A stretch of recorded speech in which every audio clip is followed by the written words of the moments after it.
जी खुशामदीद। मुज़फ़राबाद विच सालाना उर्स और मेले का जिहड़ा एहतमाम होया है बड़ा ही खूबसूरत है। इस विच असीं सकाफत दे रंग दिखने आ। इस विच तरह तरह के पकवान मौजूद हैं। बच्चों की इंटरटेनमेंट वास्ते काफ़ी झूले मौजूद हैं। ख़वातीन वास्ते काफ़ी शॉपिंग दी चीज़ां मौजूद हैं। एक सकाफती मेला है जिस विच सकाफत के रंग नज़र आने हैं। एक खुशी है, एक एक्साइटमेंट है और पूरा मुज़फ़राबाद ही ना सिर्फ बल्कि आस पास के इलाकों तो भी लोग ये मेला दिखने को आते हैं।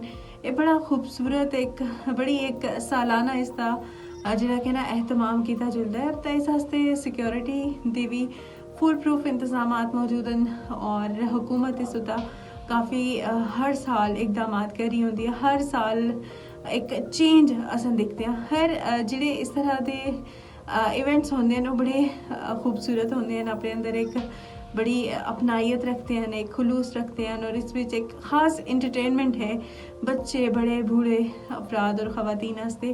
तो ऐसे मौके पर चलो थोड़ी एहतियात भी करो, लेकिन ऐसे मौके पर इंसान बहुत इंजॉय करता है, सकाफत दे रंग दिखता है।